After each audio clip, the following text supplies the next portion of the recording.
Okay, any views expressed are the opinion of the guest. It's not a representation because the programming reflects that Politickin with 4 eyes. It's really no competition. Suffocating with the dope. You know I be twisting. Real ninjas out in the field. Now we cotton picking. Not to mention our intention to cover topics and many of the subjects. I got more lines than the deli at the Publix. With King Pharaoh, PoPolitickin, I'm pistol whipping. Rappers jeopardizing hip-hop position. My opposition, intuition, prediction like writers on The Simpsons. To witness the glimpses from higher up dimensions. My bitches be fighting gremlins like Phoebe Cates. Let me cook, stovetop oven, easy bakes. Hydroponic with them seaweed flakes. Yeah, these rappers started from the bottom. Power bottom, TD Jakes. Unfollowed, talking about have you ever been swallowed? Regardless of race, color, or creed, you get Apollo'd. We Politickin, ticking, we straight Politickin, ticking. When it's a great show, you got to listen. Listen to that Politickin, ticking. This for the Politickin, ticking. We straight Politickin, ticking. When it's a great show, you got to listen. Listen to that Politickin, ticking.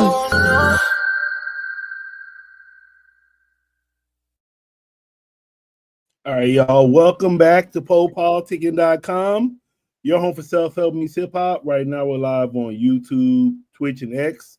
Check me out on Spotify and Apple. 1212, I'm in place to be with Trianna Feruza. Hopefully I said that right. Oh, you said it great. You did fantastic. Good. I am very country. I'm from Mississippi, so I do mess up people's names. So none personal. I'm just from the You South. and every teacher I've ever had, honestly. All right. So how are you doing today? Man, I'm doing really good. I'm really happy to be here. I love the show. I'm doing good. It's a sunny day in Santa Cruz, California. So I've got my door open and I get to longingly look outside. But we're doing good. It's a beautiful day. And honestly, I can't complain. Doing good. You say you're in Santa Cruz? Mm-hmm. That's like, what's that, like LA or North Cali? So that's like about an hour away from San Francisco. Oh, okay. Yeah, I'm in San Diego. Oh, nice. We love that. Like completely far. We like what, like 6 hours away? Yeah, about 6 or 7. It depends on what day you go. If I left at 4 o'clock in the morning, I could probably get there in like 5.5. Okay.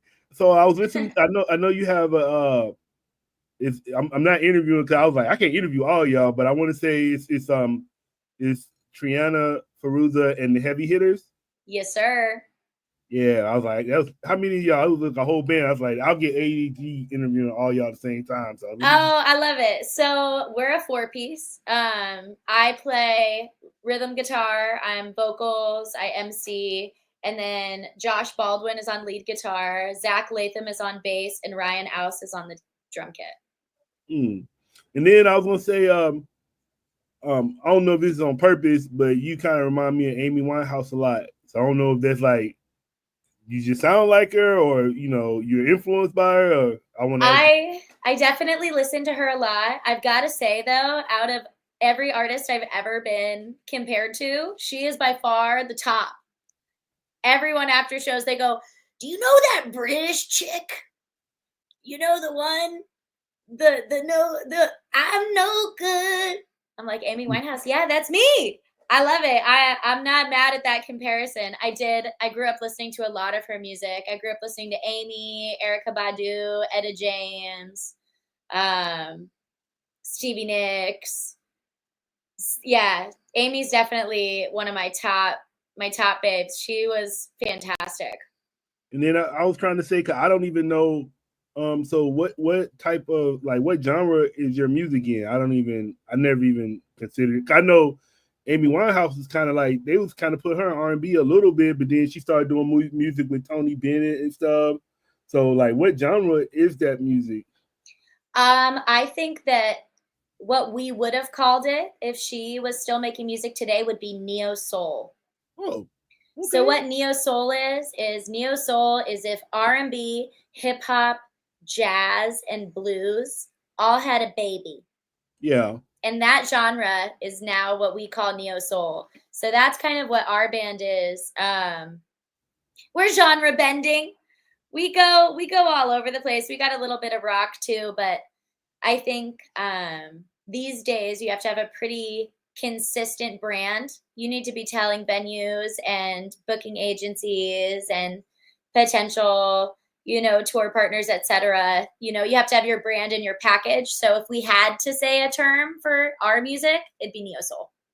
Okay, yeah, you talked about Erykah Badu a little bit. So then you had the Jill Scott, you had the Roots, you had D'Angelo, you had Angie Stone, you had Bilal, a lot of those neo soul.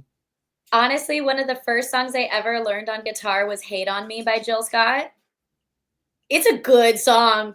I love that song. Hate on me, hater, now or later. That's a good song. It's a good song. And it's helped me a lot as an artist too, because you're not gonna be everybody's thing. You know what I mean? And so it's so nice to be listening, to the greats and be able to tap into the same channel that they were in when they were, kind of where you were at. Yeah, Does that make sense? Yeah, I would say, yeah, you said you're not gonna be everybody's like everybody's not gonna like you, but it's 8.2 billion people in the world. So somebody gonna like you. That is so true. And as long as you know that what you got is dope and you're rocking with it, happiness and the pocket is infectious. You know what I mean? If you got a good groove and people start dancing, it's over. You got a good thing. Cause especially like for far with music and artistry, you only really need like I say if you get like, man, if you got this is probably too many. I say if you got 1,000, if you got 1,000 fans like hardcore core fans, no, not 1,000, that might be too low. But if you got 5,000 core fans that really support you and like really like you drop something, they buy it, they buy your merch, all that. I think you can end up having a successful career. So you don't need like some people think like even the people like we was talking about this last time, but it's people that they have like 90 million followers on social media, but then they put out an album and the album only drops like 3,000. So it's like that's not you got these followers on social media, but it's not translating to your music and your sales.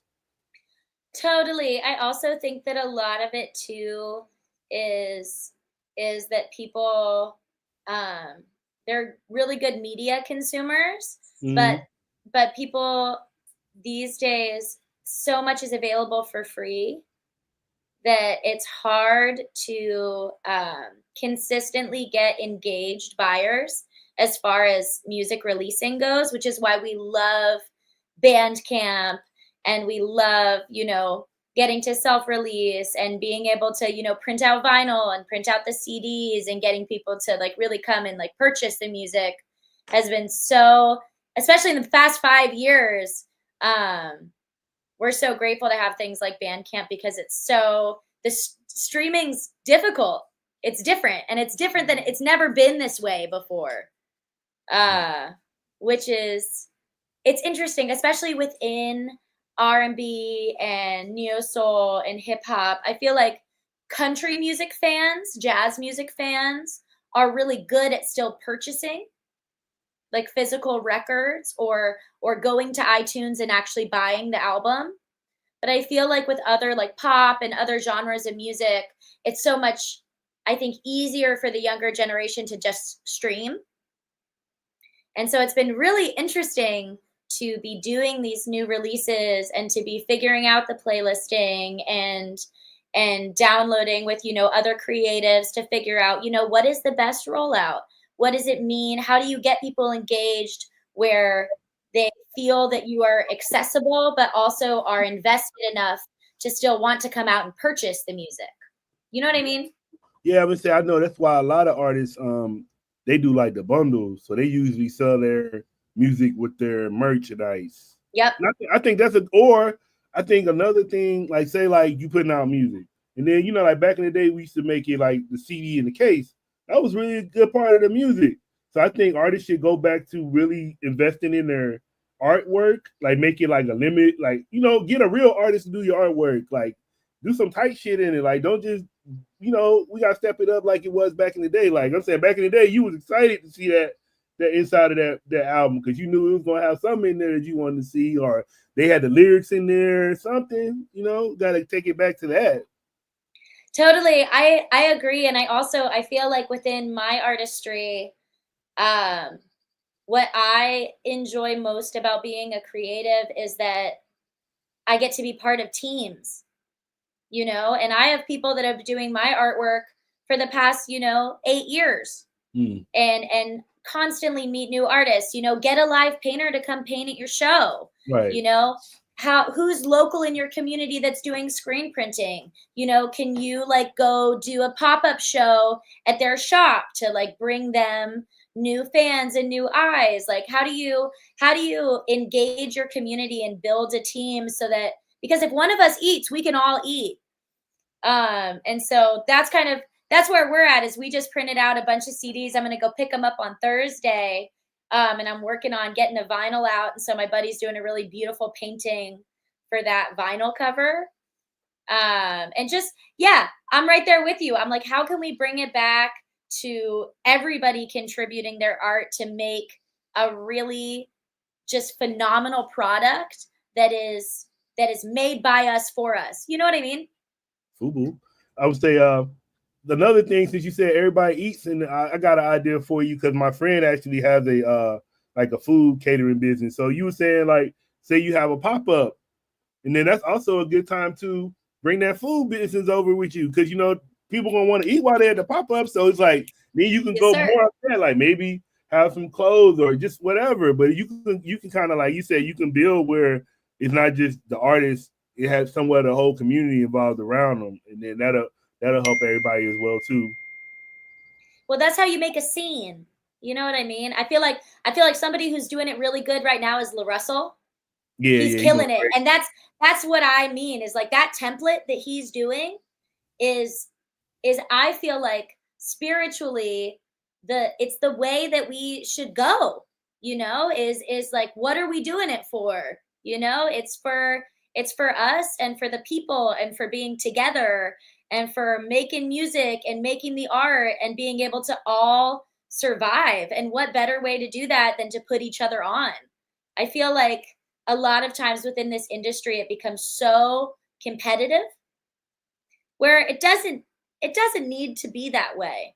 And so I feel like for me, especially with this release and something I'm really excited about this band is I do a lot of women's showcases where I throw an event and we have all women run businesses vending. We've got a women run food truck, all women fronted bands perform. We've got 12 to 14 bands, 20 plus vendors, a food truck. We're at a local brewery, and it's events like that that really spiritually feed my soul. The weddings and the corporate gigs pay my bills,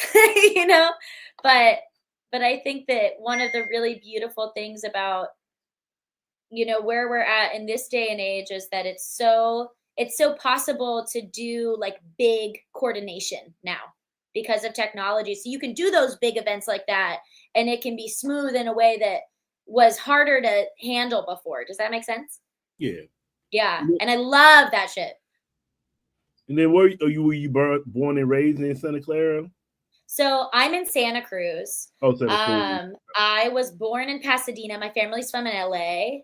My dad grew up in East LA, and then my grandparents moved kind of Sierra Madre foothills, and then they just moved actually to Escondido in San Diego. They by us. They by me. Okay. Yeah. So that's my dad's side of the family's all over there. So I was born in Pasadena, but I moved to Santa Cruz when I was about 2. And I'm 25 now. So it's been a while. Okay. So just tell us about your background and how you got inspired to get in music. I'm so lucky. I'm just a lucky little babe on that part. My mom's been belly dancing since she was 9. So belly dance is a Egyptian, Middle Eastern, Turkish. It comes from all over the world, but it's this dance art form that you see a lot if you go to, your local hookah lounge, or you go to a Middle Eastern restaurant, or they have these big belly dance meetups called haflas. Belly dance has been in LA since, I believe, the 60s. And my grandmother, Marta Schill, was learning belly dancing and learning flamenco by going to shows at El Cid, which is this old club in LA. And her and my grandfather, my dad's parents, they used to go to this club, and my grandfather was watching the musicians on stage. My grandma was watching the dancers, and they taught themselves. My grandma taught herself how to belly dance. My grandfather taught himself how to play flamenco guitar. And then they started doing gigs. And I believe early 70s, I want to say, all of the clubs in Los Angeles decided that they weren't going to pay dancers, exotic dancers, belly dancers. They used to pay $12 a set, which is about 20 minutes of dancing, and they went down to $2. And they wouldn't push the envelope on that. And all of the clubs decided to do it. So my grandmother banded together with this group of women and created the first exotic dancers union in Los Angeles. And it was called MECTA. So it was the Middle Eastern Dance Coalition Association, I believe. And while she was busy doing that, my grandfather was in David Lindley's first band called the Kaleidoscope, which was a psychedelic world music rock band. And they played with bands like Big Brother and the Holding Company, Grateful Dead, Jimi Hendrix, and did a lot of tours like that. My grandpa was a pretty phenomenal musician and did a lot of more like Renaissance Fair, world music camps and festivals. And then on my mom's side, my mom went to one of these music camps when she was 9 and met my grandfather, and he introduced her to belly dancers, and she started belly dancing. Her and my dad didn't meet until they were in their late 20s, but she had known my grandfather for a long time. And then my parents met in about maybe 1995 at this music camp in the foothills of Fresno, which is a little world music camp called Sweet Smell. And they met and they fell in love at a 2 a.m. jam around a campfire and have been together ever since. And I've been going to that same music camp since embryo. So my first time being on stage was in my mom's belly while she was dancing. And my whole family's played music. So I've been doing the belly dance scene and haflas and all of that for my entire life. And then when I was about, my first memory that I have very distinctly is I was about 3 or 4 years old. And there are these big drums called tapans that you sling straps over your shoulder and you play on either side, kind of like marching band style for a reference. And I used to dance on top of my dad's drum. So my dad was standing and I was dancing on top of his drum, and my mom and my sister and aunt were belly dancing. My grandfather was playing the chumbush, which is like a Turkish banjo, and my brother was playing the violin. We had a couple other musicians around us, and then there was like 200 people at this music camp. To me, at 3 years old, it was like a sea of people. And I just remember, I'm paraphrasing, but I was just on that drum feeling the energy of performance. And I was like, fuck yeah, this is the best. And I've just been, loving that feeling and being present within that atmosphere my entire life. And it's been amazing. That's good. You know your family's history. Mm-hmm. So it's like you know your parents, you know your grandparents. So that kind of like, I'm pretty sure that motivates you to keep doing it as well. Well, I think the really beautiful thing and what I'm really fortunate to have is I have family members who have been performers for a living. Mm-hmm. So when I decided to make music, it wasn't go get a real job. It was you want to work? You like working really hard? Go get it. You got to get after it though. But they were always really supportive and really realistic, and always, acknowledged that it is a real job and that it is a lot of work, but that it's possible. And having that kind of family support has been just insurmountably wonderful. I don't think I could be where I am today if I didn't have the support of my family and my community and that lifelong love, because I feel like with music, you get out of it what you put into it. It's like a relationship. The more time and the more care you give, the more the better that you know it. You can have a really close relationship, a really close friendship, but it takes time, and it takes dedication, and it takes commitment, and it takes being present and being consistent to have the best relationship that you can. And so music is the same thing. It will give you everything. Right. You can be a monster player. It's just, how much time are you going to give? How committed are you? And I feel really lucky that I've had an entire life of of having so many people around me that are already doing it, that I had that commitment modeled to me. So it's very easy for me to adopt into my own life. So that's kind of my background, and I've never wanted. I'm not that good at anything else, honestly. This is the love of my life, and I'm very happy to be here. So then what do you want the listeners to know about you?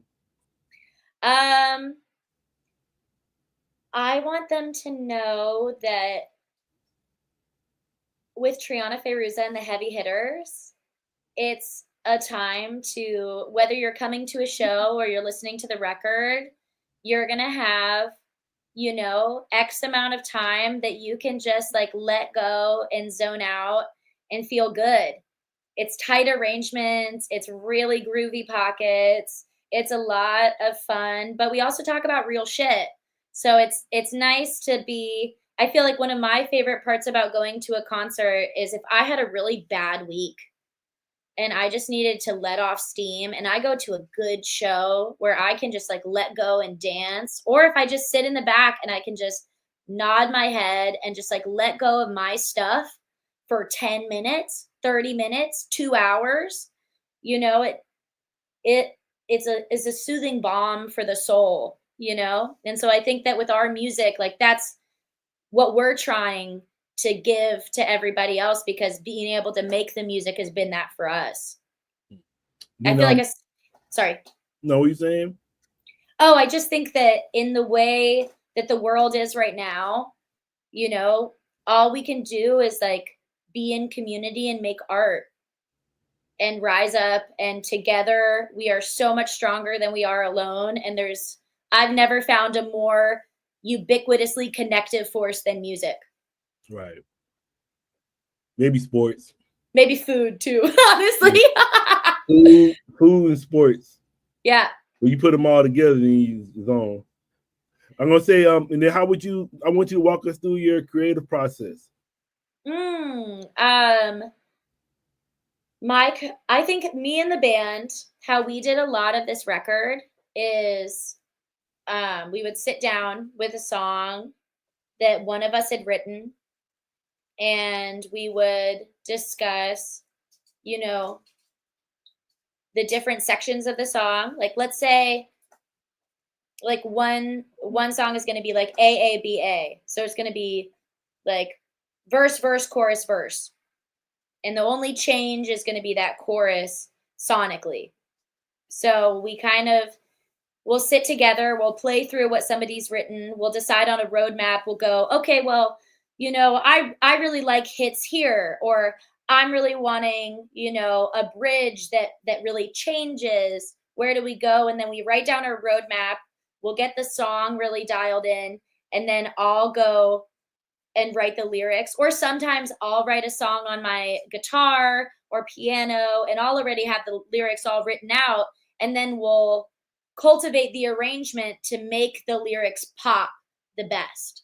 So it can go either way, but especially in this band, what we're really focused on is just a really tight arrangement, really good flow, and that pocket. We want people in the audience to just You know, when that stank face comes out, you know you did good. And we like that shit. I feel like if you got a bunch of people in the audience that are dancing, you did good. You know, if everybody's grooving out, even if it's a slow song that's not that dancey, if everybody's, you know, getting into their zone, you nailed it. Yep. You know, if you throw an entire show and nobody's dancing, I don't know that you really hit the mark. And that's just personally. Right. Um, And then what are some of your current projects right now? we just released Trianna Feruza and the Heavy Hitters just released our debut album, self-titled, and it's got about 9 tracks on it, and they are phenomenal. It's available on all streaming platforms. You can go listen to it today. We also have it up on Bandcamp. We've got it up on iTunes, Amazon Music, Tidal, Spotify, wherever you stream your music. It's on YouTube. Wherever you want to go, we've got it. I'm also in a couple other bands. I make music for a living, so basically, for all of those that don't, it kind of means that you do 1,000 jobs to do what you love for a living, which I'm very grateful to do. I would so much rather work 120 hours a week for me and my art than work for other people. However, I am a music teacher through Everyone's Music School, and I do love that job. That is my on paper groovy job, and I love them. And getting to teach music to my community is a blessing as well. Yeah, sometimes you got to be like it's good to have like another source of income, or you know, just in case. And then like it makes sense. Like, why wouldn't you be a music teacher if all you do is music all day? I love it. I just get paid to talk about what I love. Yeah, that's how you got to do it. Like when artists do want to get jobs, he's got to get a job that makes sense in the line. Yeah. Like, you can't be like, say like if you wanted to be a nurse, that probably wouldn't be a good fit. You know what I'm saying? Being a nurse and trying to be a musician at the same time. You got to get a job that fits. And I think, yes, good. That's great. I love it. I also do voiceover. Okay. So I'm a voiceover actor as well. You do cartoons? Yeah. Mostly video games and commercials. But give us a little, do one of your voices. Well, sometimes when I need to do little kid voices, I'll come in like this. Ha ha ha! Wow. Or in a lot of video games, I get typecasted, and I'll be the demon villainess in the back, and I'll go, "You're gonna fucking die, and it's gonna be exciting." And that's very fun for me. I really enjoy character work. But yeah, I'm in a couple bands. I'm in Trianna Feruza, the Heavy Hitters, which is my baby. And then I also perform solo as Trianna Feruza, and I do a lot more like rap solo with tracks. You rap, or you got rap music? Yeah. I got bars. Let me tell you. I actually have a music video. If you look up "The Way She Funk" by Trianna Feruza, you're gonna see a dope music video. You should also look up "Hazy" by Trianna Feruza. Those are 2 of my rap joints that me and my good friend Dane Allen and my buddy Jared Brick with Brickhouse Media, we made some epic visuals. In "The Way She Funk," we got breakers, we got pole dancers, we got a twerk squad. It's insane, actually. We'll check it out right after this. Yeah, and we'll play it, but YouTube be tripping. I don't be wanting to play nobody music on the screen because. Oh, that's okay. Oh, you want me to play it? If you want to, you're welcome to. I'm open. Let me actually, see, can I find it? Huh? Yeah, look up Trianna Feruza, "The Way She Funk." All right, I'll look for it. I love that. Yeah, so I'm in Trianna Feruza. I do more of my hip hop stuff. I also perform solo with a live looper. I love Reggie Watts, and when he did Pop Tech, he used the Boss RC, I think 303 at the time, but I have Boss RC 505, which is what he uses. So I do a lot of like acoustic live looping stuff. And then I've got a funk band that I'm in called Liddy DeBungus in San Francisco. And we are like full horn section funk band. It is so much fun. So you living your life over there. Oh, I'm working hard. I'm just waiting for the platform, baby. I feel like one of the idioms that my grandfather always used to tell me was, luck is when preparation meets opportunity. Right. Right? And nobody's going to give you an opportunity, but if you make one and you present it to people, they'll pretend that they gave it to you. You know, that's what he always used to tell me. He was like, you just make them think it's their idea and you're going to get there. So right. I'm just preparing. All right, so we're going to go and play it. Let's do it. You see it? Yep. All right. Hopefully it plays pretty cool. We're going to play it right now. Because I'm interested in this video. All right, we about to go. We about to do this. You want to give him an intro? You give it a drop? This is The Way She Funk by Trianna Feruza, produced by Jeeks. All right, let's go.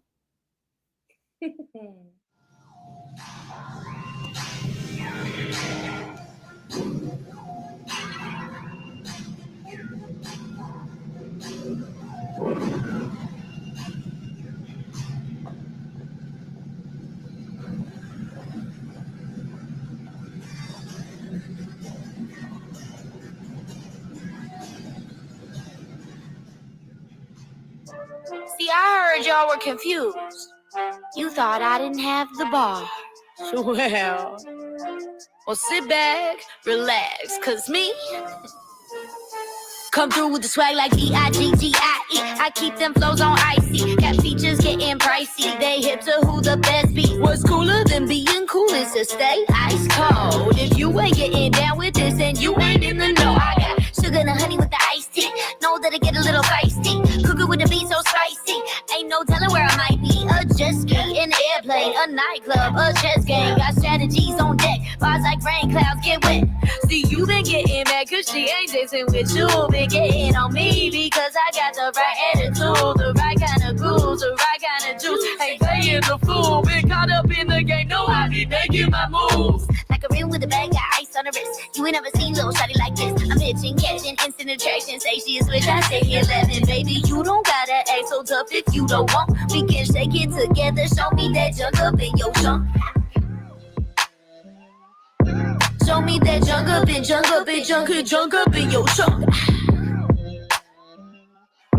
See, I can see the way she work. I wanna know the way she funk. I see that junk up in, junk up in, junk up in your trunk. Yeah, yeah, I can see the way you work. I wanna know the way you funk.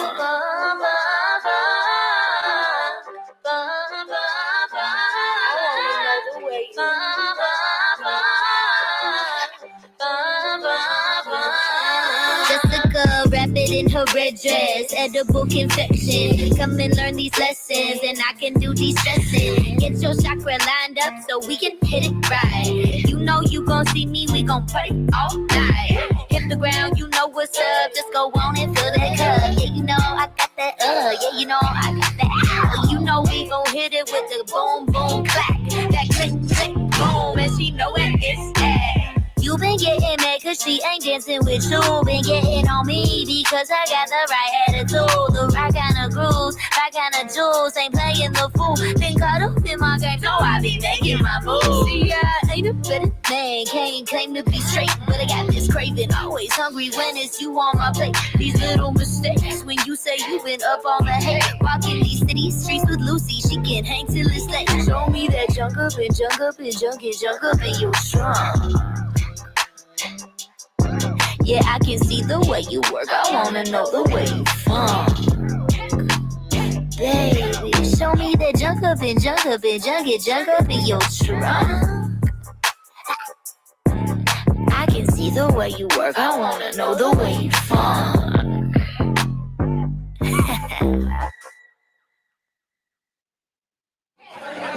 Wait. These are just the bloopers. Let's get this ladder out. Try and relax in the dogs.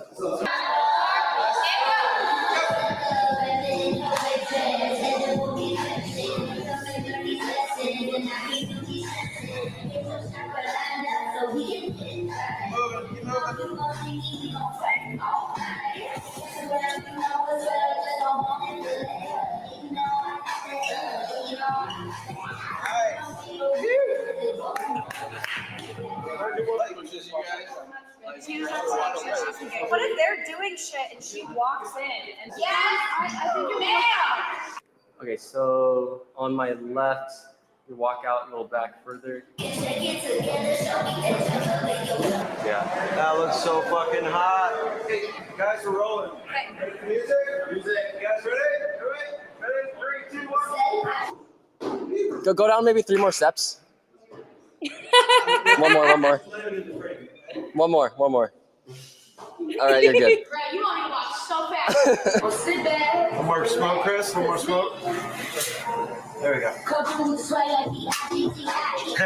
Nice. You know, that was way better. That was a lot better. What do you think? Hold up.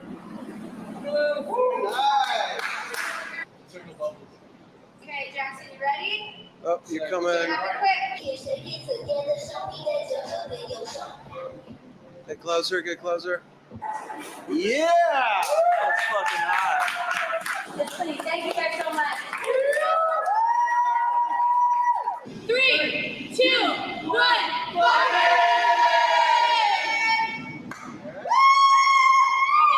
Awesome, thank you guys so much.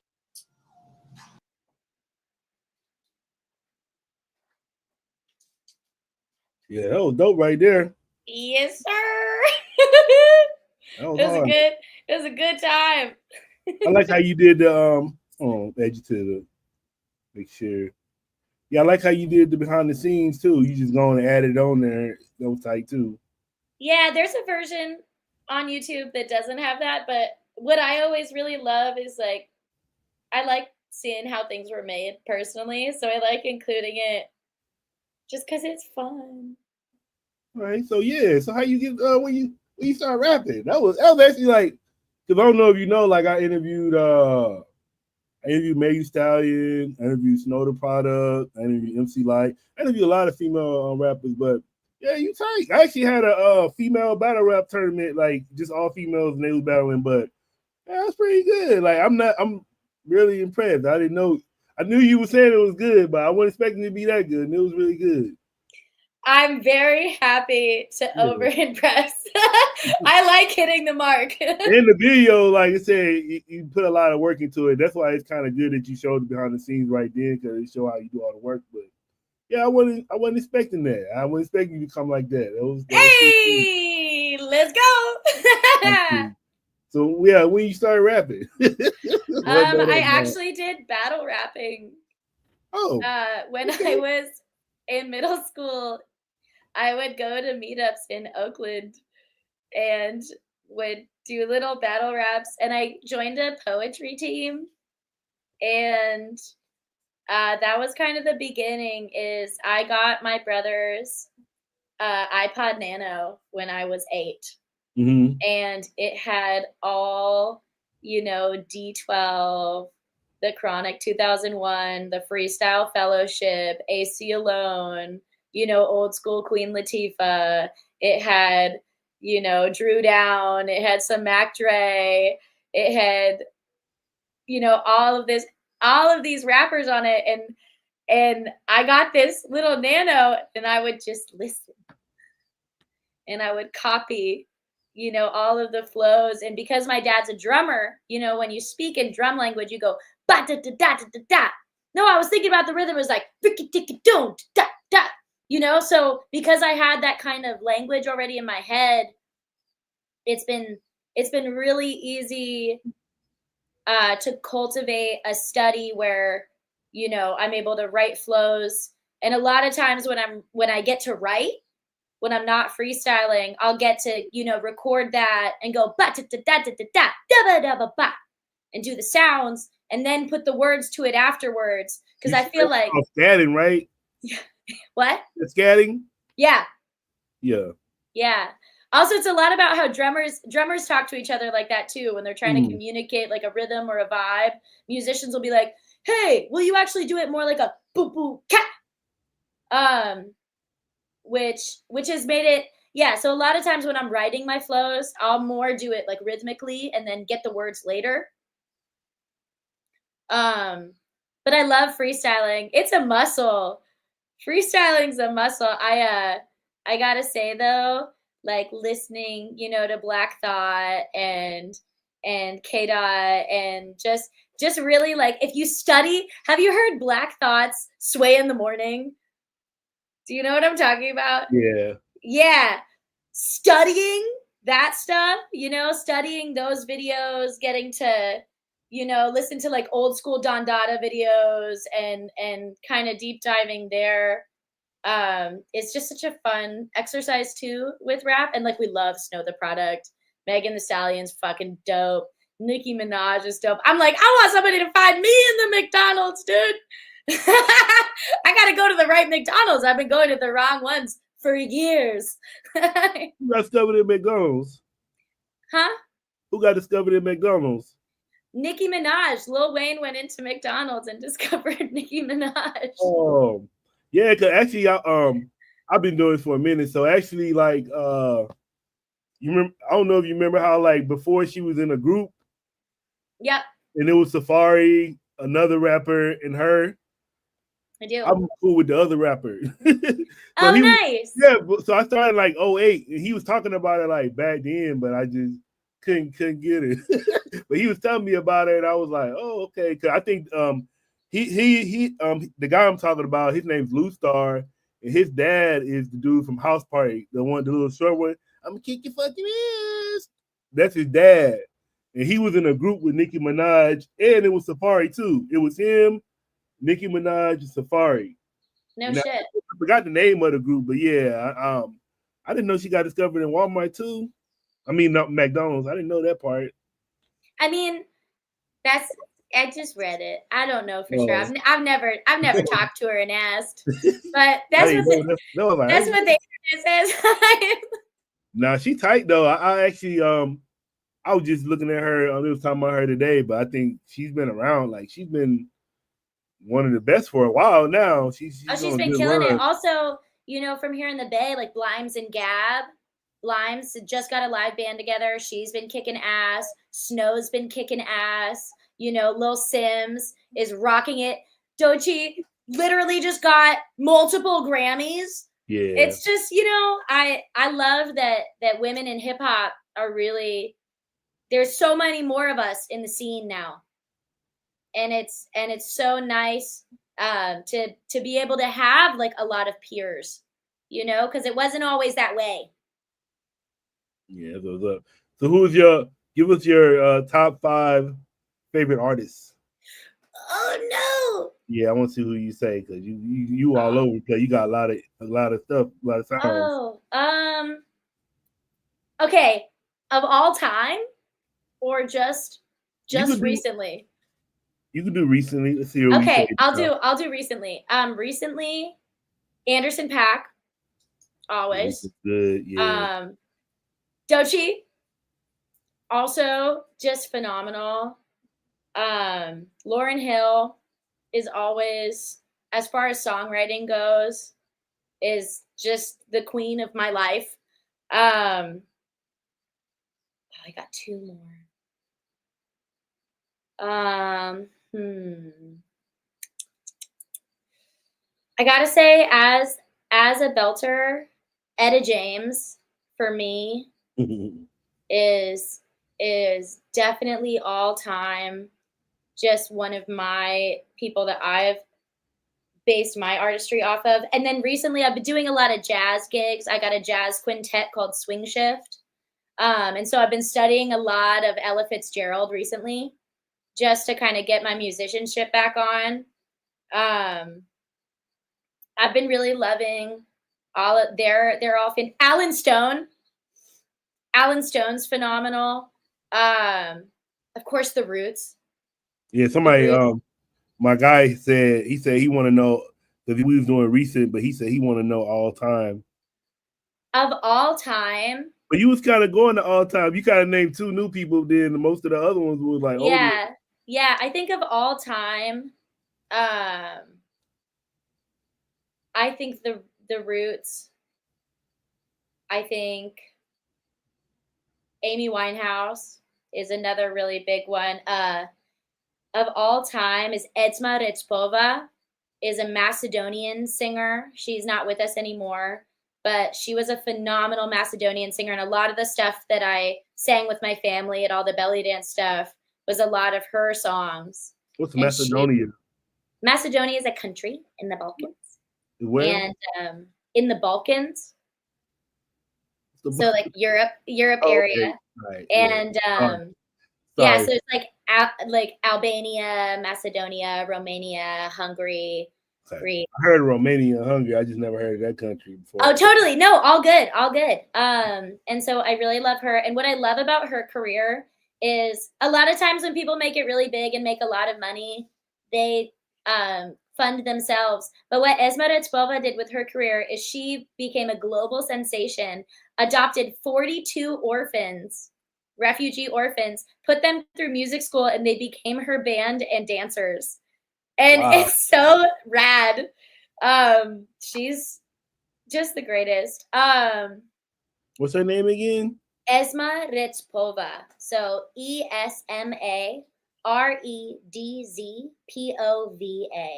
I'm gonna check her out. Yeah, please do. They don't have a movie for her or nothing yet? So like she should have had a movie or something. Not yet, although they used a lot of her songs in Borat and did not credit her. Yeah, which was a really big bummer. I love her. And then Michael Jackson, I think, is another one as far as like learning how to write songs. Michael Jackson was the king of pop for a reason. Getting to watch the way that he puts his songs together and the way that he puts his sections together, and looking at Quincy Jones's career and watching the way that they, did their songwriting has probably been, I think one of the best things you can be as a growing artist is you can be good at being coached, it's always learning. And I feel like that's the thing that we have to be careful of as artists, is if we don't think we're dope, nobody else is going to think we're dope. So we got to have a little bit of that ego, but we can't have so much of it that we think we know everything. Because you know what? That's what I was going to say, because like Michael Jackson, he was around since he was a kid, and he was around Motown, Smokey Robinson, Diana Ross, Barry Gordy. So he could have just been like, I don't need to listen to nobody. Why I'm listening to Quincy Jones? I don't have to listen to anybody, but he still was humble enough to say, I'm gonna work with Quincy Jones. I'm gonna listen to him. Yeah. Also, if anybody watching is a big reader, Quincy Jones's autobiography is epic.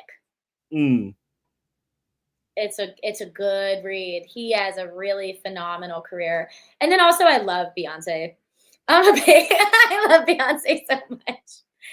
Yeah, I say and then I think I'm gonna find. I think I might have it already, but if not, it's on Audible too for the non-readers. Yeah, it is. It is on Audible, and the guy's voice in it is good, so you can listen to it. It won't make you angry. I think I have it.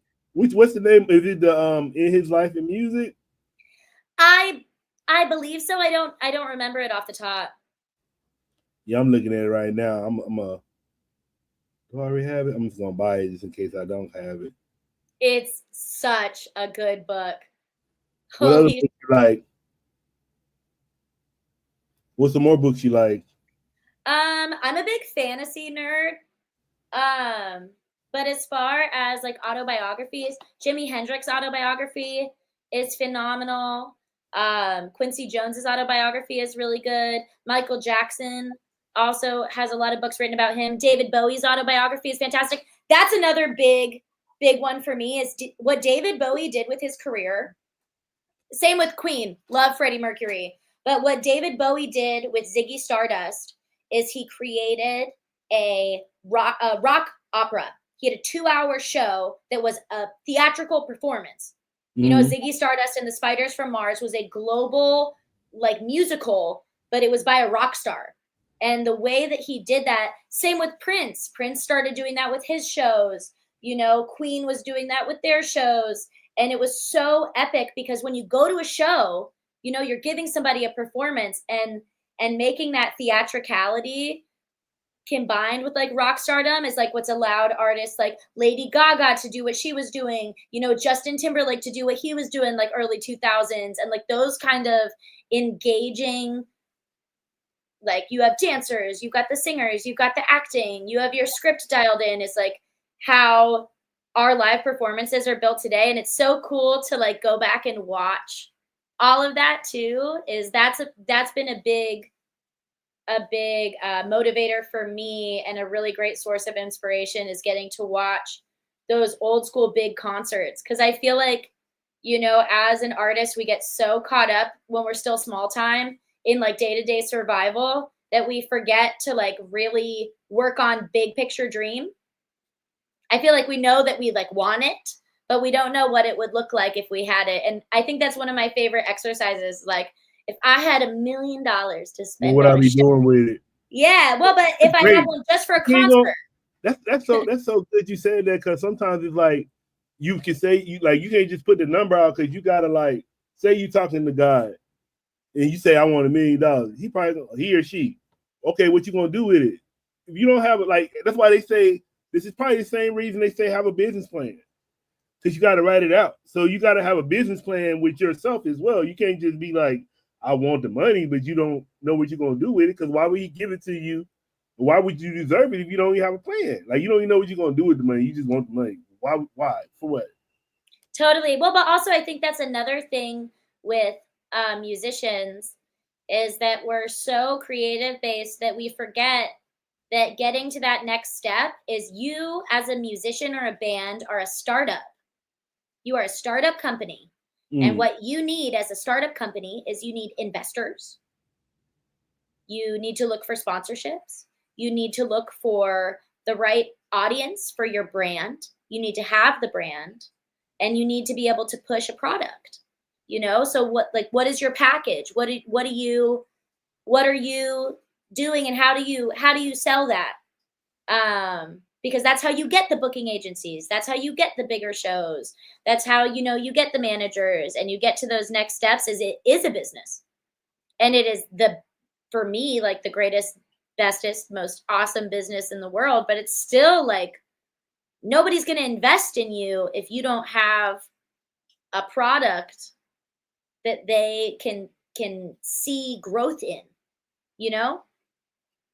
Which I know is like very impersonal and not as shiny, but that's what I've been working on a lot the past couple of years, is like, you know, what we want to be doing is like, right now I'm the promoter, band leader, lead singer, writer, booking agent, tour manager, chauffeur, art director, you know, music video director, you know, and it's a lot of jobs. I don't want to do all those jobs. But right now we're building up a package and building up a business, so that when I do have the numbers to be able to go bring my PowerPoint to a booking agency, I'll go, hey, these are my stats. This is my numbers. This is what I'm doing. This is what I'm projected to do in the next 2 years with this kind of support that I think that you can offer. This is why I'm a good business deal for you, and you should invest in me. You know, and that's really like the way that it works. Unfortunately, I wish that it was still like I would sing my heart out in a restaurant and the right manager would be sitting in the booth in the back and it was almost famous. It's just that's not where we live, unfortunately. Right. Although, you know, I'm not saying that it won't happen. Please let it happen, you know, whoever's up there, I would love that. But, you know, luck is when preparation meets opportunity, and you just got to prepare so that the right person can offer you a leg up. And then where do you see yourself in the next 5 years? Dude, I'm going to be touring Europe. I'm going to be small.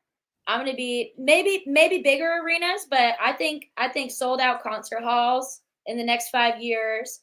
We'll have done several national tours that were successful. We've got a couple of songs that are on the charts. You know, potentially still independent if we do get picked up by a label. I'm really open to that part. I feel like there's no blueprint for making it, But for me, what I'm going to be doing is I'm going to be full-time recording and touring in the next 5 years. I'm going to have a sustainable income. I'm going to have I'm going to be putting into my retirement. I'm going to be able to support, me and my family, not be stressing, and just get to do what I love and be going on those 28-day tours and rocking the house and having a great time with a bunch of people that love what I do as much as I love what I do. And that's where I'm going to be at in 5 years. And then how do you like to engage with your fans, and what does their support mean to you? I think how I like to engage with my fans is I go live online.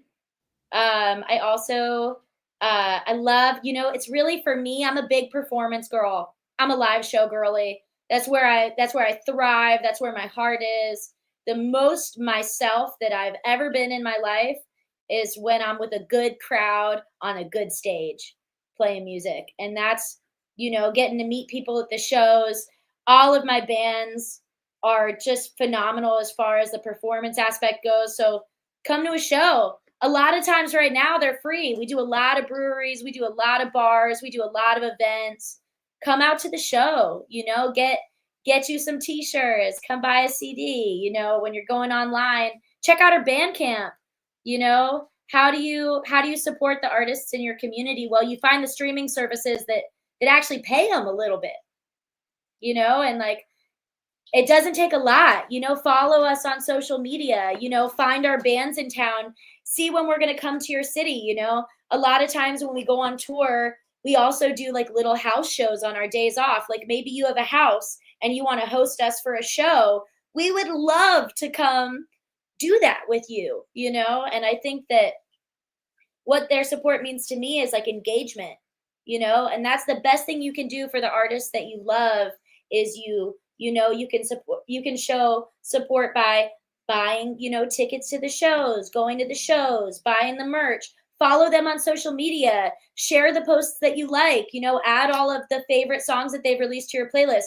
Let's say you're in a position where all you can do is stream the music. Go on Spotify, run up the numbers, while you're at work, leave an album playing for like 6 hours, and that's going to run up their numbers and their engagement. And I think it's just, being part of a community and a team. So that's really, for me, how my fans can best support me is like, come grow with me, come be engaged, and let's be on this journey together. And then we'll go from these smaller bars to, being in these arenas. And, if you're coming to a lot of those smaller time shows, by the time we take off, you hit us up for a VIP ticket, you're in the door, So I think that's the best way for me to engage. And like, let's say also you've got an art form. You're like, wow, I'm a painter. I really loved, this song that you did, or I'm a dancer. I really loved, this is my favorite song off your album. Film a video of you dancing or painting to the song. We can all make content together. Or like maybe it's you and your mom dancing around the kitchen to a song that you showed your mom and she really liked. Like, we would love to see it. So I think engagement. All right, so we're about to wrap it up, but I got some rapid fire questions. All right. Ready? I'm ready. All right. I'm gonna get it simple first. Hold on, my got my homie Pope. He's in one of my sim league. He's in my that's my homie from the sim leagues. But he says, keep grinding. You got this. Wishing you nothing but success. Thank you so much, baby. I appreciate you. All right. So coffee or tea? Coffee. All right. Why is that? Tea ain't gonna do it for me. I mean, if I had a cup of tea in the morning when I woke up, I would be mean as hell. And then what do you drink? Like, what kind of coffee you drink? I really like hazelnut coffee.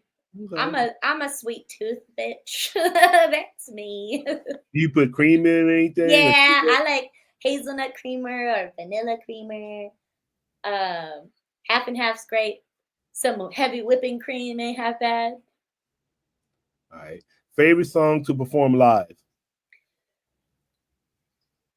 Sweet Melodies. Okay. Give us the chorus. Sweet melodies make for good. Memories have been feeling tipsy. I spent all my money. Dope. I ain't got no soundboard over here. If I had a soundboard, I would have dropped some bombs or something. Nice. Pew, pew, pew. Hey, that was tight. I was like, all right. It was fun. You was like, you said something like it go plop, plop, plop. Then you was like, and then you pointed the gun and said, flip it back. I was like, all right. On that song. You know what I'm talking about? The part I was talking about? Yeah, I was like, all right. I thought that was That funny. click, click, boom, and she know where it's at. Yeah. Yeah, I was like, all right. And then Also, okay, happy Pride Month, friends. what's your dream collaboration? I would love to make an album with Anderson .Paak and Hiatus Coyote. Also, I would love to have a jam with me, Jack Black, Reggie Watts, and Erykah Badu. Why you said Jack Black? Because it'd be so much fun. Because he's the actor, right? Yeah, he's also a really good musician. I don't know if anybody's checked out Tenacious D, but he does a lot of satire, and it's hysterically funny. And then what's one word to describe your music? Groovy. All right. And then if you could travel back in time, what decade would you choose? 1970s.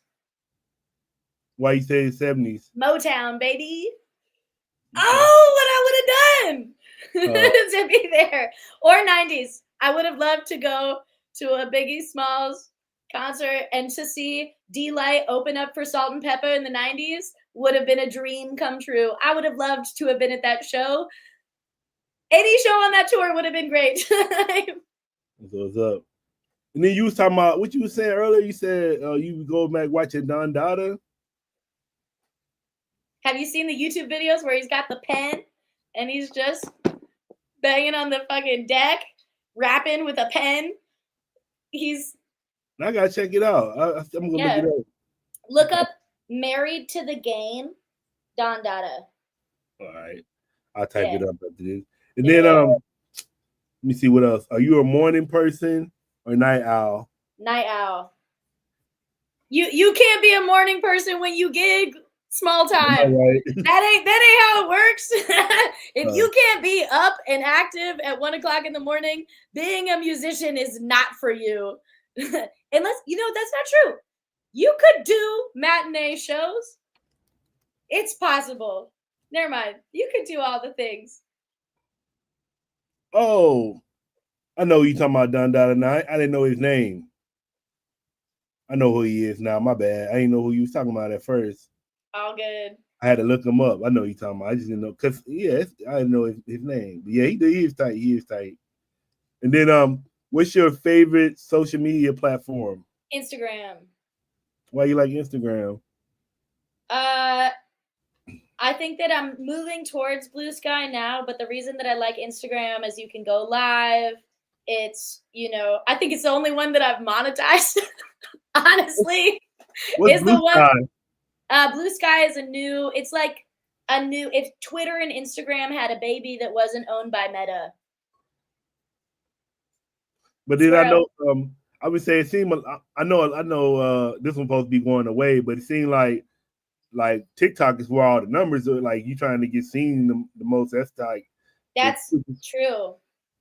You need a good camera, and good lighting, and a nice board to mix all of that. I'm working on it. TikTok's hard. I'm a little technologically challenged. I know that I'm 25 and I should know better, but I don't. You're going right into IT age. Yeah, well, but I am actually. I got 2 nephews and a niece. But I still write with a notepad and a pen. I don't know. I'm old school. You don't use your notes on your phone? I mean, sometimes. I use voice memos on my phone a lot. I'll record ideas, but I I still write stuff. I'm not very technologically sound. I need a lot of help. I'm just a new age dinosaur. They happen. And then what's your favorite go-to snack? My favorite go-to snack is most certainly goat cheese and crackers. Okay. Maybe some avocado. Any certain type of crackers? Just any like saltine crackers are fantastic. And what's one artist you can't live without? Etta James, baby. And then what was the last book you read? The last book that I read was A Wise Man's Fear by Patrick Rothfuss, and I reread it for the third time. Wow. Recently. You like that? Yeah, it's really good. The Name of the Wind and A Wise Man's Fear by Patrick Rothfuss is some of the best new school fantasy books out there right now, and I'm so sorry, guys. You should read them, but I don't think he'll ever come out with the third one. It's been 7 years. It's not looking good for us, but you should read the first two. They're very good. What's your favorite movie genre? I gotta say musicals. I'm a big musicals girl. Which one? I also love comedies. What's some of your favorite musicals? Rent is number one. I do a lot of musical theater too. So Rent. I also love Hairspray is a great one. Sweeney Todd is really fun. I love a Harry Potter musical. Is this musical that they made about Harry Potter, which is hysterically funny. Yeah, I think those are top three. And then if you wanted a musician, what would you be doing? I actually own a Politickin company, so I do wax design on t-shirts. So I would probably just be doing that. What do you mean by wax design on t-shirts? So we use batik is an Indonesian art form where you have a mix of beeswax and paraffin wax, and you put it on top of organic fiber cloth. So it could be cotton, bamboo, linen, silk, denim, rayon, etc. And you put the wax onto the shirt in a design, and that acts as a seal. And then you use fabric dye, and you paint inside of it, and then you put wax on the top of it, and then you hand dye the garment in a vat of dye, and you dye it, and then you wring it out in water, and then you have a boiling pot of water, and you boil the wax out. And then you have this really dope t-shirt. You have one around? I do. Let me go grab it. So y'all, thanks for tuning in. That's on my lips.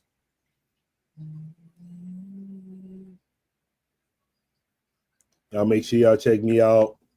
PoPolitickin on Instagram, Twitter. It's PoPolitickin 760 on Twitch. Check us out. So what I do. Okay, that's dope. And that's like, does it just stay on there forever? Yep, like, and it's already pre-shrunk. I've put it in boiling water.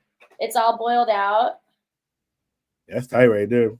Yeah, so we're called Cats Creations Batiks. So KATS Creations and then Batiks. BATIKS. Yeah, I was gonna say, you working on at least 140 hours a week. How do you manage your time? I have a whiteboard and a planner and a calendar and a calendar on my phone and alarms like 30 minutes before tasks. It sounds like you'd be pretty busy. You're doing a lot. Yeah, but hopefully that means that later I won't be doing as much. Yeah, that's what I'm saying. You at the age where shit you can do it. You're 25, so yeah, I think now so you can you be like later off. You already put all your work in. That's what I'm hoping. I'm hoping that the rest of my 20s, if I can really keep my nose to the grindstone for the next 5 years, in my 30s and 40s, I have the career that I want that is sustainable enough for me to be able to survive and thrive. And one of the ways that you can help is by streaming the Heavy Hitters album on all streaming platforms. Look up Trianna Feruza and the Heavy Hitters and go stream that shit. All right, I would say anything you want to say to your fans and supporters? I just want to say thank you so much for tuning in. Please go listen to the album. Let me know what your favorite song is. I love feedback. And if you got a favorite and you want to do a little dance video, I'd love to see you and your people rocking out to the music. And just thank you guys so much. And I can't wait to see y'all at the next show. All right. I want to say thank you for coming through Politickin with me. Thank you so much for having me. I'm so happy to be here. Yeah, no doubt. I say, what's your social media and everything? So my social media is at Trianna Feruza. That's TriannaFeruza. All